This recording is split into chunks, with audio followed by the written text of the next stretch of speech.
সম্মানিত হুসাইনে মুসলমানদের প্রতি আমার সালাম। আসসালামু আলাইকুম আরহামতুল্লাহি ওয়া বারাকাতুহু।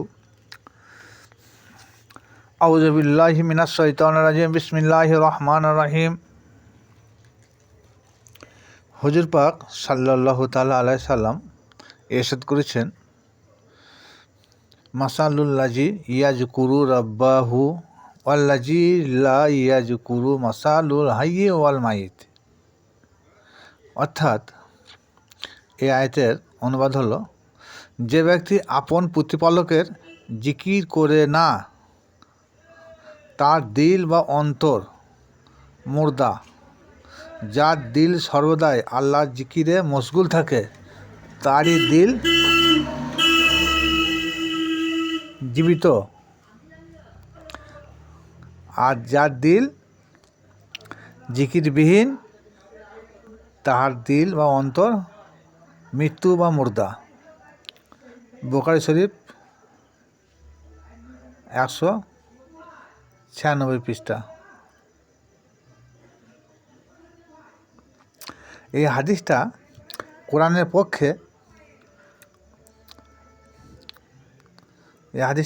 পক্ষে যাচ্ছে, কারণ কোরআন বলছে, বিসমিল্লাহির রহমানির রহিম, ইয়া আইয়ুহাল্লাযীনা আমানু যকুরুল্লাহা যিকরান কাসীরান ওয়া সাব্বিহুহু বুকরাতান ওয়া আসীলা।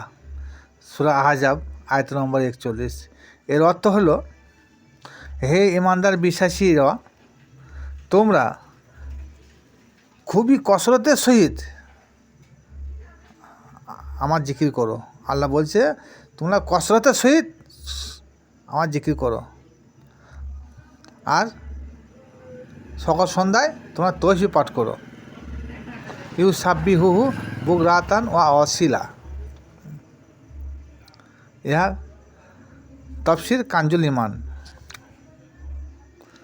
এরপরে 2 নম্বর সাবুদ হলো, বিসমিল্লাহির রহমানির রহিম, আলা বিযিকরিল্লাহি তাতমাইন্নুল কুলুব। সূরা রাদ আয়াত নম্বর 28 নিচের অংশে। এর অর্থ হলো, তোমরা সর্বদাই আল্লাহর জিকির করো, তাতে তোমাদের মনে শান্তি বিরাজ করবে। তাদের শান্তি জিকিরেই আছে।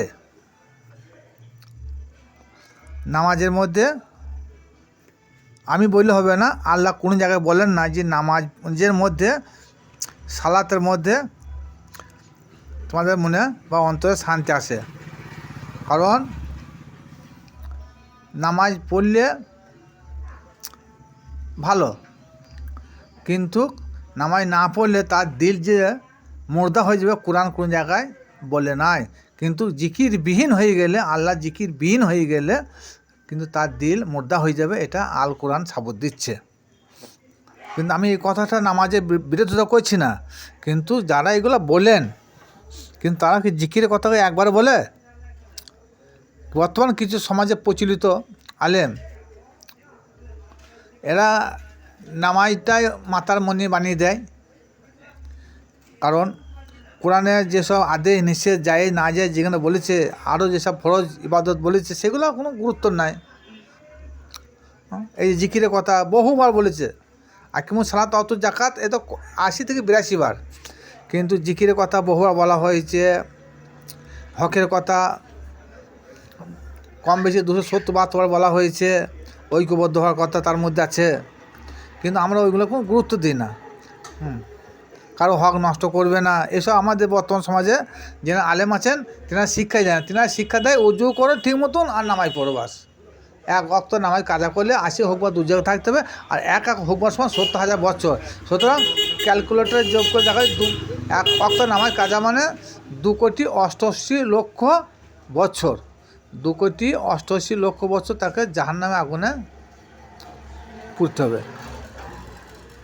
কিন্তু জিকিরের শাব্দিক অর্থ হলো আল্লাহকে স্মরণ করতে হবে। এবার আসুন, আরও জিকির সম্বন্ধে আরও বিস্তারিত কিছু আলোচনা করেছি সংক্ষেপে। জিকিরের শাব্দিক অর্থ হলো স্মরণ করা। কে কাকে স্মরণ করবে? তা বান্দা আল্লাহকে স্মরণ করবে, যাকে কেউ কোনোদিন দেখে নাই, তাকে স্মরণটা হয় কী করে? না দেখে কী করে স্মরণ করি? আমাকে যদি বলে তোমার মায়াকে স্মরণ করতে একবার, তোমার পিতাকে স্মরণ করে একবার, তাহলে নিশ্চয়ই মা বাপকে দেখেছি বলে স্মরণ করছি। আমার মা কালো ছিল, আমার মা ধলো ছিল, আমার মায়ের চুল পাকা ছিল, আমার মায়ের দাঁত ফোংলা ছিল, আমার বাপের মাথায় টাক ছিল, আমার বাপের লম্বা দাড়ি ছিল, স্মরণের মধ্যে এগুলো আসবে। কিন্তু মহান আল্লাহ পাক রব্বুল আলামিন তিনি যে মহাগ্রন্থ আল কোরআনের স্মরণের জিকিরের কথা বলেছেন, স্মরণের কথা বলেছেন, তা তিনাকে তো আমরা দেখি না, কী করে স্মরণ করব? হ্যাঁ, তিনি অনেক পদ্ধতি বলে দিয়েছেন।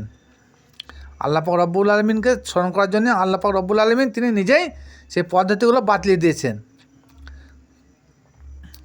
আল্লাহকে স্মরণ করতে হলে রসুলকেই স্মরণ করতে হবে, রসুলের মাধ্যমে দিয়ে আল্লাহকে স্মরণ করতে হবে। কারণ রসুলের স্মরণেই আল্লাহ স্মরণ।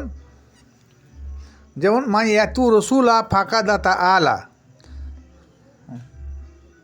যে রসুলের অনুসরণ করলো সে আল্লাহরই অনুসরণ করলো, যে রসুলের ইত্তেফাক করলো সে আল্লাহরই ইত্তেফাক করলো। কিন্তু কোরআন কোনো জায়গায় এটা বলে না যে আল্লাহর অনুসরণ রসুলের অনুসরণ, এটা বলে না। আল্লাহর ইত্তেফা রসুলের ইত্তেফা বলে না। আল্লাহর মহব্বত রসুলের মহব্বত, এটা বলে না। রসুলের মহব্বত আল্লাহর মহব্বত বলেছে, রসুলের অনুসরণ আল্লাহরই অনুসরণ বলেছে। রসুলকে দেখলে আল্লাহকে দেখা হবে, কোরআন সাবত দিচ্ছে। মান রানী ফাকাত রায়াল হাক, নবী বলছেন। আর হাদিস শরীফ, হাদিস বুখারী, যে আমাকে দেখলো সে তার হককেই দেখলো। মান রানী ফাকাত রায়াল হাক, মশহুর হাদিস। তাহলে আমাদেরকে এখন ভাবতে হবে যে আমাদের সেই রসুল তো নাই আর। এই যে আমাদের ছেলে যেগুলো রয়েছে, এ পর্যায়ে আসবে পরবর্তী জেনারেশনে, তারা তো রসুলকেই দেখে নেয়। তাহলে কাকে স্মরণ করবে? যিনারা নাইবে রসুল আছেন তিনাদেরকেই স্মরণ করলে রসুলকে স্মরণ করা হবে। আর রসুলকে স্মরণ করা মানে আল্লাহকেই স্মরণ করা। এই বলে আমি আমার বক্তব্য শেষ করলাম। তবে নামাজে থেকেও জিকিরের গুরুত্ব অনেক বেশি। সূরা আনকাবুতে বলেছে ওলা জিকিরিল্লাহি আকবার, আল্লাহ জিকির অতি মহান। সালাত মহান, হাদিসে প্রমাণ হয়েছে, কোরআনে প্রমাণ করে নাই। কিন্তু বলেছে আফজালুল ইবাদত হচ্ছে সালাত, হচ্ছে আফজালুল ইবাদত, শ্রেষ্ঠ ইবাদত। সর্বশ্রেষ্ঠ ইবাদত কি? জিকির। নামাজ উত্তম ইবাদত, অতি উত্তম ইবাদত জিকির। তাহলে সে কোরআনই বলছে যে আল্লাহ জিকিরিল্লাহে আকবার, আল্লাহ জিকিরই হচ্ছে অতি মহান। সূরা আনকাবুতে 45 নম্বর আয়াতের নিচের দিকে এটা প্রমাণ।